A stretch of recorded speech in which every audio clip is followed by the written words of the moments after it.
এইখন চাওক construction of Kailash Malla Baruah পথ। এইখন বেনাৰ দেখুৱাই কালি কংগ্ৰেছৰ নেতা নেত্ৰীসকলে এই ৰাস্তাটো নিৰ্মাণ কৰাক লৈ বিভিন্ন তেনেকৈ আপত্তি কৰি আছে। এই ৰাস্তাটো বন্দাজনৰ কাষেৰে পাৰ হৈ গৈছে আৰু এইটো 2020-21 এইটো 15 ফাইনেন্সৰ পইচা আৰু 2021-22 ফাইনেন্সিয়েল ইয়াৰত এই পইচাটো আহিছে। আৰু তেতিয়া এতিয়া হৈছে মন্ত্ৰী জয়ন্ত মল্ল বৰুৱা আৰু তেখেত এতিয়া মন্ত্ৰী নাছিল, তেখেত আছিল টুৰিজিমৰ দায়িত্ব। কালি কংগ্ৰেছে যিটো অভিযোগ আনিছে যে ৰাজনৈতিক প্ৰভাৱ খটুৱাই দিছপুৰত মন্ত্ৰী হৈ থকাৰ সুবাদতে এনেকুৱা পইচা চেংচন কৰা হৈছে, এইটো বোকাত মিছা। তেখেত এতিয়া মন্ত্ৰী নাছিলে। প্ৰথম কংগ্ৰেছৰ নেতা নেত্ৰীয়ে প্ৰথম জনাটো ভাল যে 2021 তেখেত বা 21-22 তেখেত মন্ত্ৰী নাছিল। আৰু গতিকে এই ৰাস্তাটো কৰিছে ৰাইজৰ কাৰণে। এই যিটো ৰাস্তা বনাইছে এইটো বুন্দাজনৰ পাৰে পাৰে, এইটো আমি স্থানীয় ৰাইজ ইয়াত আছে, আপোনালোকে দেখিব। এই গোটেইখিনি মানুহ এই অঞ্চলৰ মানুহ, ইয়াত গোটেই কাষতে ঘৰ আছেখিনি সকলোৱে কৈছে বুন্দাজনৰ কোনো মাটি বেদখল নকৰাকৈ এই ৰাস্তাটো বনাইছে, পাৰে পাৰে কাষেৰে ৰাস্তাটো লৈ গৈছে। আৰু এই ৰাস্তাটোৰ উদ্দেশ্যটো হৈছে কি এটা বিউটিফিকেশ্যনৰ কথা আছে আৰু আৰু যাতে এনক্ৰোচমেণ্ট নহয়, ইয়াত যাতে কোনো মানুহে এই ৰাস্তাটো পাৰ হৈ যাতে এনক্ৰোচমেণ্ট কোনো কাৰণত নহয়, সেইকাৰণে এটা প্ৰটেকশ্যন বন্দাজলা প্ৰটেকশ্যন হিচাপে এই ৰাস্তাটো ব্যৱহাৰ কৰিছে।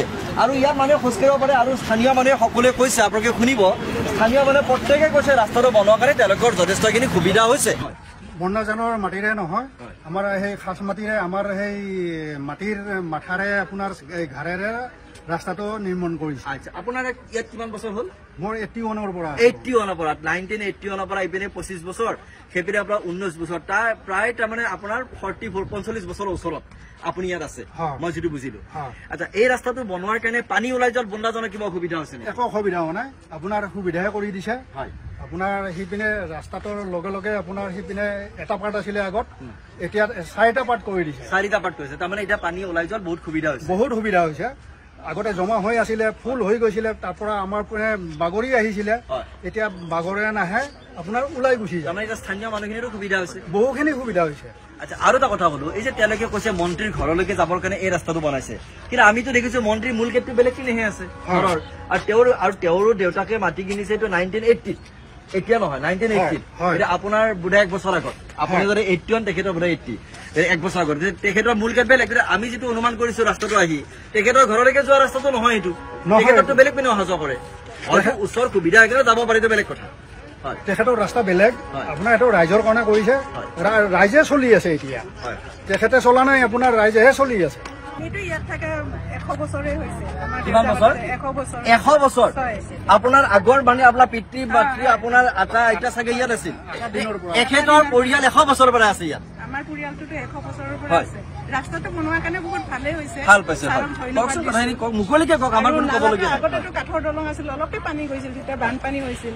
এতিয়াতো দলংখন ইমান ডাঙৰকে বনাই দিছে, 4টা হৈ গৈছে, পানীও বেছিকে যায় আৰু বন্ধটো হোৱা নাই, পানী গৈয়ে আছে, একো অসুবিধা হোৱা নাই।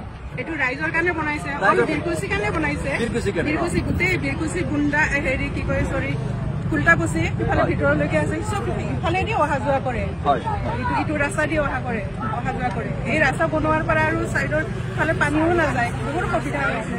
আপুনি কেইবছৰ মূৰৰ পৰা আছে? 25 বছৰ আছে। এতিয়া আমি ইয়াত দেখিলো মানুহ 25 বছৰ 50 বছৰ, এটা পৰিয়াল দেখিলো তেখেতসকলে 100 বছৰৰ পৰা আছে, তেওঁলোকৰ একদম ককাক আইতাকো ইয়াতে আছে। আমি যিটো দেখিলো এই ৰাস্তাটো বনোৱাক লৈ কংগ্ৰেছে যিটো আপত্তি কৰি আছে, প্ৰথম কুৱেশ্যনটো হৈছে কি বন্দাজনৰ মাটিৰ ওপৰত ৰাস্তাটো আছে নেকি? বন্দাজনৰ ওপৰতো এই ৰাস্তাটো নাই, ৰাস্তাটো আছে আপোনাৰ বন্দাজনৰ বাহিৰত, একদম ক্লিয়াৰ। এতিয়া আপুনি স্থানীয় নাগৰিক, আপুনি একদম গোটেই কথা ইয়াত জানে, আমি বাহিৰৰ পৰা আছো, আপুনি ক্লিয়াৰলি জানে, গতিকে আপোনাৰ এইটো কথা সকলোৱে বিশ্বাস কৰিবই লাগিব, যিমানে অপপ্ৰচাৰ নকৰক যে এইটো বন্দাজনৰ মাটিৰ ওপৰত এই ৰাস্তাটো নাই।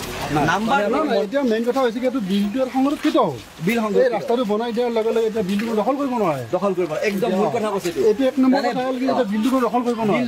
আগতে ধৰি লওক ৰাস্তাটো নহ'লে আজি কোনোবাই 1 মিটাৰ কালি 2 মিটাৰ এনেকৈ গৈ তাৰমানে দখল হৈ গ'ল, কিন্তু আজি সেই চান্সটো নাই। এতিয়া ৰাস্তাটো বনোৱাৰ পৰা সেই বিল এনক্ৰোচমেণ্ট, বিল দখলটো বন্ধ হৈ গ'ল, এইটো দখল। আৰু নাম্বাৰ 3 পানী ওলাই যোৱা।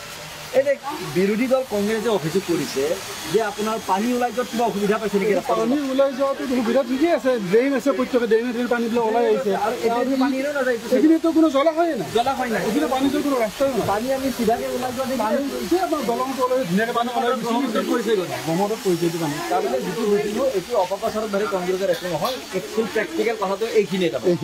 ৰাস্তাটো হৈছে মন্ত্ৰী জয়ন্ত মল্ল বৰুৱাৰ ঘৰলৈকে অহা মূল পথ, এইটো মূল পথ, এইটো মেইন গেট চাই লওক আপোনালোকে। এইটো গেটেৰেহে তেখেতে অহা যোৱা কৰে। এইটো তেখেতৰ ঘৰ আৰু ইয়াত স্থানীয় অন্য বাসিন্দাবোৰ আছে। এইটো মূল গেট তেখেতে, এইটো গেটেৰে তেখেতে অহা যোৱা কৰে। সেইপিনে আছাম কাৰ্বন আছে, সেইপিনে আছাম কাৰ্বন ফেক্টৰী আৰু এইবোৰ স্থানীয় মানুহ, বিভিন্ন মানুহ আছে। গতিকে এইটো হৈছে তেখেতৰ ঘৰলৈকে অহাৰ মূল ৰাস্তা। গতিকে যিটো ৰাস্তাক লৈ নতুনকৈ বনোৱা সেইপিনৰ যিটো ৰাস্তা, কালি নাৰেংগী মূল পথৰ পৰা বনোৱা ৰাস্তাটোক লৈ কংগ্ৰেছে বিভিন্ন অপপ্ৰচাৰ কৰিছে, তেখেতৰ ঘৰলৈকে অহা ৰাস্তা নিৰ্মাণ কৰা বুলি কৈছে। সেইটো বোকাত মিছা। তেখেতৰ আচল পথ এইটো, সেইটো তেখেতে ৰাইজৰ সুবিধাৰ কাৰণে বনাইছিল আৰু বুন্দাজান প্ৰটেক্ট কৰিবৰ কাৰণে বনাইছিল বা নিৰ্মাণ কৰিছিল। সেইটো স্থানীয় মানুহে ইতিমধ্যে জনাই দিছে। যিকোনো খবৰৰ বাবে যোগাযোগ কৰক 7099017330 লগতে 7099017110 নম্বৰত।